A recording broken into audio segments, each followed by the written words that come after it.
Okay, so now we know what inductive and deductive reasoning are. Let's go ahead and now relate that to our work with some geometry properties. Now in our first unit, we had only definitions that we were working through. So we were looking at, for instance, linear pairs, and we were talking about the definition of a linear pair is a set of angles formed by intersecting lines or rays or segments that share a vertex and a side, and their other sides form a line. That was the definition of a linear pair.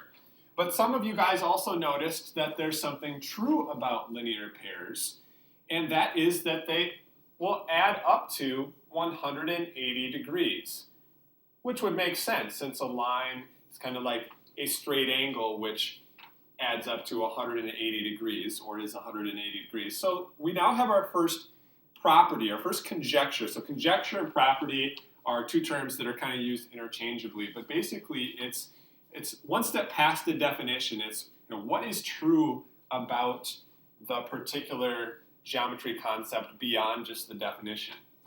And normally we like to write in an if-then statements. We're not always 100% perfect with that, but we try. So if two angles, and you can write this down, if two angles form a linear pair, then the angles add to 180 degrees, or you could say then the angles are supplementary.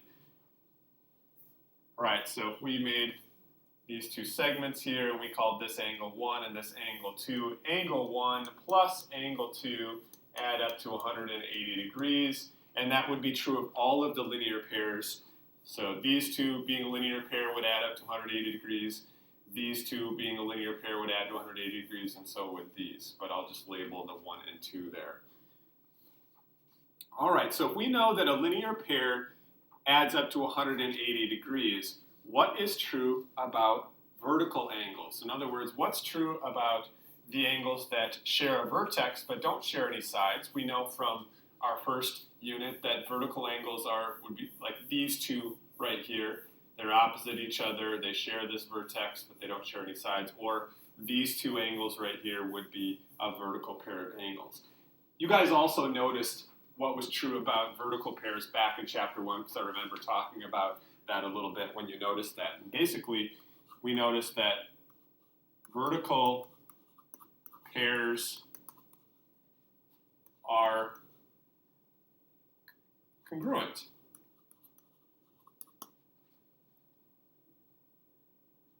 Okay, so we can inductively show that that is always going to be true. Now remember, we talked about inductive and deductive reasoning is based on patterns. So one thing we could do is I could have all of you guys in the class right now sketch out your own vertical pairs, and then all of you would have different vertical pairs of angles because you sketch them differently than the person next to you. But then you could go ahead and measure them, or if we did them on, say, some tracing paper, you could basically flip them on top of themselves to see if they match up. So if we try to use the board protractor here, doesn't always work perfectly, but you can see it's right around 70 degrees for this particular angle right here. And if I turn that and measure the vertical angle on the other side, in other words, this angle over here, you can see that that's also 70 degrees. Okay, so in other words, this vertical pair right here is congruent to each other. And the same thing would be true for this pair right here. Those two would be congruent to each other. Okay, and so if we're inductively showing this, then we're going to see, well, I notice that that's true in one situation. Is that always true? Well, let me draw another pair of angles and see if they are also going to be congruent to each other. So let me see if I can measure, let's see, those angles right here. All right, so you can see that's a little bit over, let's see, 140 degrees actually, so maybe about 142. And then if we measure the vertical angle on the other side, we can see that again, that angle, looking at 0 all the way over to here, it's about the same measure there. So those two angles are congruent to each other, and therefore they are going to be a pair of vertical angles, and based on our statement, we know that vertical angles now are congruent to each other. So that would be an inductive sort of way of showing that vertical angles are always congruent. We could just draw a bunch of vertical angles and just measure all of them, and we would find that each pair would be congruent to each other. All right, so we're generalizing from a pattern. Now in geometry, and you can ask some of your parents about this, but I bet you when they were in geometry, they did a lot of proofs. We're not going to do a ton of proofs in geometry this year, but we are going to talk about proofs a bit, and we are going to do a few. And so we're going to do a deductive proof. Now, a deductive, remember, is basically making a final conclusion based on a set of facts and agreed upon definitions and assumptions. So we're just going to lay out the facts here, kind of like a lawyer would do, to get to our final conclusion. So when we're doing a proof, oftentimes we'll need a sketch. So we're going to sketch our vertical angles here, and let's label all of the angles in our drawing 1, 2, 3, 4. So you should do the same thing. So angles 1 and 2 and 3 and 4, and we're going to show that 2 of those angles are congruent. In fact, oftentimes that's a part of our proof, what we're trying to show at the end. And we're going to show that angle 1 is congruent to angle 3. We could do the same thing with 2 and 4, but let's just take 1 and 2. Well, what do we know? What are some statements we could make? All right, well, one of the facts that we can agree upon is that angle 1 plus angle 2 add up to 180 degrees. How do we know this? Well, we just stated it above on the top of the page. Our linear pair conjecture, our linear pair property, stated that anytime you have a linear pair, that they are going to be supplementary to each other, and 1 and 2 are a linear pair, and therefore they do add up to 180 degrees. Okay? Now, keep in mind, we're going to eventually show that 1 is congruent to 3. So another statement we can make is we can kind of link up this 1 and 2 with maybe 2 and 3. Angle 2 plus angle 3 adds up to 180 degrees. All right, they are also a linear pair, and so we can say by the linear pair conjecture that that is true. So you give a statement and you give a reason in these proofs. This is called a two-column proof. I could separate this out into 2 columns here, the statement column and the reason column. So when you hear two-column proof, usually that's how it works, statement and reason. All right, so now basically I've got a little bit of algebra going on, really. I got a couple expressions here. I got equations. And so I'm going to go to step 3 now. Now, based on my first 2 statements, you'll notice that both 1 plus 2 and 2 plus 3 are equal to 180 degrees. So they both equal the same thing. Well, you might remember one of our topics in algebra was systems of equations and solving a system of equations, and that's basically what we have here. We've got 2 equations. So that's a system. 2 or more equations makes a system. So what we can do now is use some substitution. Since they both equal the same thing, we can say, okay, well, angle 1 plus angle 2 must be the same sum as angle 2 plus angle 3. We know they both equal 180 degrees, so basically what we're doing is saying, okay, well, 1 plus 2 is 180, so since 2 plus 3 is, I'm going to just substitute that in to that 180 spot right there, because I know that's equal to 180 also. So by substitution, I now have 1 plus 2 is equal to 2 plus 3. Right, well, we're getting pretty close now.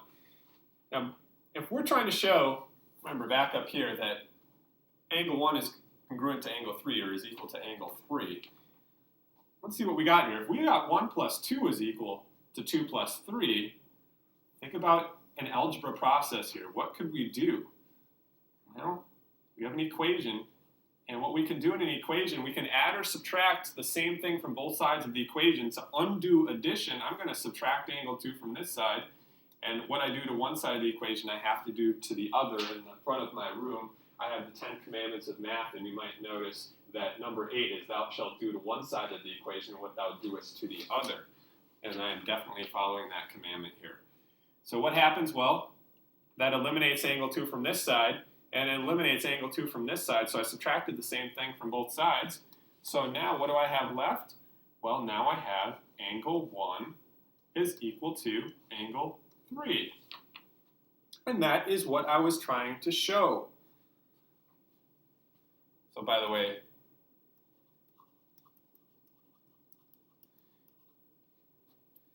we'll write subtraction over here, balancing the equation as the reason for that step.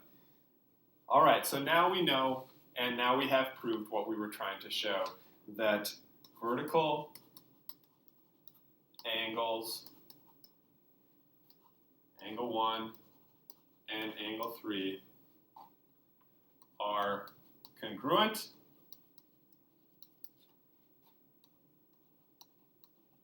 so all vertical angles, vertical pairs of angles, must be congruent. Okay? So we generalized here. We didn't use specific measurements or anything. We could use the same sort of logic with any set of vertical angles that we have. All right, so now we've sort of shown that vertical angles are congruent by an inductive approach, patterns, and we've also shown that vertical angles are congruent with a deductive approach, which is a proof, a series of facts that get us to our final conclusion. So now, just like the linear pair, we can now make a conjecture. Now, the reason why there's a slash theorem here is once you've done a deductive proof of the particular property, oftentimes in geometry, we will then call it a theorem. A theorem is sort of a next level above a conjecture. It's not just something that we're noticing, but something that we have deductively proved.